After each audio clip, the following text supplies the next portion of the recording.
जय हिंद दोस्तों। ऑपरेशन सिंदूर की आप सभी को बहुत बहुत बधाई।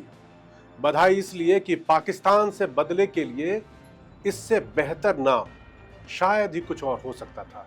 ऑपरेशन सिंदूर 22 अप्रैल आपको याद होगा। 22 अप्रैल को जब आतंकियों ने हमारी मां, बहन और बेटियों के सामने उनके सुहाग को गोलियों से छलनी किया था तो उनका सिंदूर उजड़ा था। उनकी सुहाग से सिंदूर पोंछा गया था और आतंकियों ने न सिर्फ सुहाग पोंछा था बल्कि यह भी कहा था कि जाओ मोदी को बता देना। तो मोदी ने बता दिया है कि अगर मां, बहन, बेटियों के सिंदूर के साथ अगर किसी ने हिमाकत करने की कोशिश की तो उसकी कीमत क्या होती है, उनके आंसुओं की कीमत क्या होती है, यह हमारी फौज भी जानती है और उसे वसूलना भी जानती है और वो वसूल लिया गया पाकिस्तान से। पाकिस्तान में आतंक के अड्डे हो या फिर हाफिज का ठिकाना, चीख चीख कर आज तस्वीरों से गवाही दे रहे हैं कि हिंदुस्तान में मां, बहन, बेटियों के सिंदूर की कीमत क्या होती है। बता रहे हैं हिंदुस्तानी फौज के शौर्य की कहानी और बता रहे हैं कि हिंदुस्तान में सिंदूर की कीमत, उसकी अहमियत कितनी होती है। हिंदू धर्म में सिंदूर की कीमत बहुत ज्यादा है। सिंदूर मतलब सुहाग होता है। सुहाग मतलब महिला की रक्षा करने का वचन। सिंदूर का तिलक भी लगाया जाता है विजय के लिए, जीत के लिए, दुश्मनों के छक्के छुड़ाने के लिए। लेकिन 22 अप्रैल को पहलगाम में हमारी मां, बेटी और बहनों के माथे से पाकिस्तानी पिट्ठुओं ने उनका सिंदूर पोंछ डाला। धर्म पूछा, पैंट उतरवाई, मजहब की पहचान की और फिर गोली मार दी। उनका गुनाह बस इतना था कि वो लोग हिंदू थे। देश तभी से उबल रहा था। निगाहें मोदी पर थी, प्रधानमंत्री पर थी कि जिन्होंने सर्जिकल स्ट्राइक का आदेश दिया था वो मोदी इस बार क्या करते हैं। मोदी जी ने कहा कि कल्पना से बड़ी सजा देंगे, तो वो सजा क्या हो सकती है। तो उसका पहला राउंड आपके सामने है, ऑपरेशन सिंदूर। रात में 1:05 के आसपास ऑपरेशन सिंदूर शुरू हुआ और 20-25 मिनट में जो भी फतह करना था वो फतह करके हमारी सेना वापस लौट आई।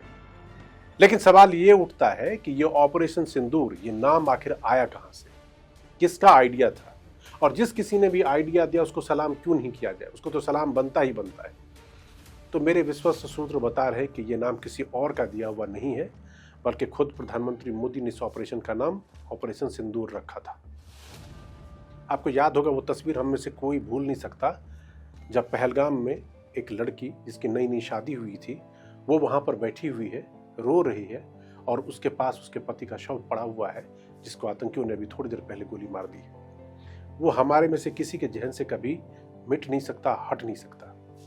वो सिंदूर की निशानी है। जिस लड़की की थोड़ी दिन पहले शादी हुई हो, महीना भी नहीं हुआ हो, उसके सुहाग को इस तरह से अगर आतंकी छीन ले तो उबाल तो होगा ही होगा। पूरा देश उबल रहा था कि इस सिंदूर की कीमत क्या होगी। इस सिंदूर की कीमत है ऑपरेशन सिंदूर, और जिसको नाम दिया है हमारे विश्वस्त सूत्र बता रहे हैं कि प्रधानमंत्री मोदी ने, क्योंकि वो तस्वीर कोई कभी भूल नहीं सकता। और वो तस्वीर जो कोई भी देख रहा है बस यही समझ रहा है कि महिलाओं की जो सबसे बड़ी चीज होती है, जो हिंदू धर्म से जुड़ा हुआ सिंदूर, उसकी कीमत पाकिस्तानियों ने उनके पतियों को मार के उनके भाई को इस तरह से किया था।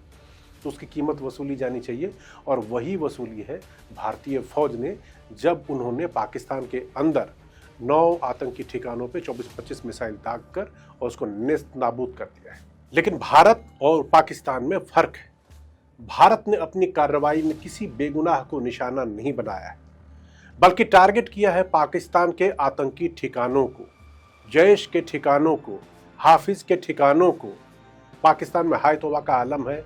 पाकिस्तान के प्रधानमंत्री शहबाज शरीफ भी हाय तौबा मचाए हुए हैं। वो कह रहे हैं कि भारत हमारे अंदर घुसकर 5 जगहों पर हमला करके चला गया, हम जवाबी कार्रवाई करेंगे, बदला देंगे। अरे भाई दो, आपको लगता है कि बदला लेना है, कार्रवाई करनी तो एक बार करके देखो। हिंदुस्तान से लड़के देखो, हिंदुस्तान के खिलाफ कार्रवाई करके। वो चिटपुट बम दागने और चिटपुट गोलियां बरसाने से कुछ होने जाने वाला है नहीं।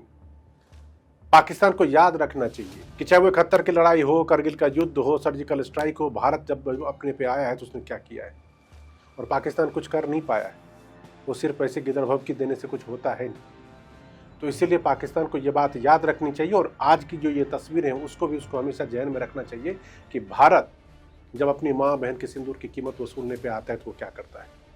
ये ऑपरेशन सिंदूर की तस्वीरें बस उसी की गवाही देने के लिए काफ़ी है, और ये पाकिस्तान में पाकिस्तान के जवासी मुनीर हो या शहबाज शरीफ, उनको देखना चाहिए। आज ऑपरेशन सिंदूर की जानकारी के लिए जब हमारे अधिकारी आए, जब एक प्रेस कॉन्फ्रेंस किया उन लोगों ने, और उसके साथ जो तस्वीरें भी उन्होंने दिखाई कि कहाँ कहाँ कैसे किया, तो वो एक तरह से सबूत देना था कि देखो ये है कार्रवाई। क्योंकि अपने देश में भी बहुत सारे लोग ऐसे हैं जो उठेंगे और पूछेंगे कि सबूत कहाँ है, सबूत कहाँ है। उसका सबूत सामने था।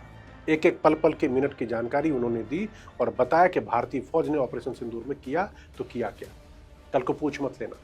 अब बात करते हैं कि भारतीय फौज ने जो कार्रवाई की वो कार्रवाई कहाँ की। तो भारतीय फौज के सटीक निशानों में बहावलपुर में मरकज सुभान अल्लाह, तेहरा कला में सरजाल, कोटली में मरकज अब्बास और मुजफ्फराबाद में सैयदाना बिलाल कैंप शामिल थे, जो सभी प्रतिबंधित जो जैश ए मोहम्मद है उसी से जुड़े हुए थे।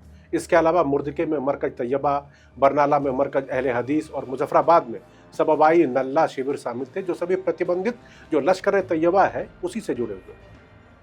जबकि कोटली में मक्काज, राहिल शाहिद और सियालकोट में महमूना जोया जो कि हिजबुल मुजाहिदीन से जुड़े हुए हैं, उस पर आतंकी जो आतंकी ठिकाने हैं उस पर भारतीय फौज ने हमला किया है, उनके ठिकानों को ध्वस्त कर दिया है। आप तस्वीरें देखेंगे तो आपको अंदाजा लग जाएगा। ये सारी की सारी जो तस्वीरें अभी आपने देखा ना, ये आज की तस्वीर, ये भारत के बदले की तस्वीरें, और ये बदला आया है उससे जिसका प्रतीक चिन्ह ये तस्वीरें जो आपके सामने स्क्रीन पे दिख रहा है। एक न्यूली मैरिड महिला अपने पति के शव के पास रो रही है, उसका सिंदूर उजड़ चुका है और उसी सिंदूर का बदला है जो तस्वीर आप सामने देख रहे हैं। लेकिन पाकिस्तान को याद रखना चाहिए कि ये राउंड 1 है। अगर इसके बाद भी बाएं दाएं कुछ करने की कोशिश की तो अगला राउंड भी दूर नहीं है। ये हिंदुस्तान है, बदला लेता है और घर के अंदर घुस के मारता है। जय हिंद।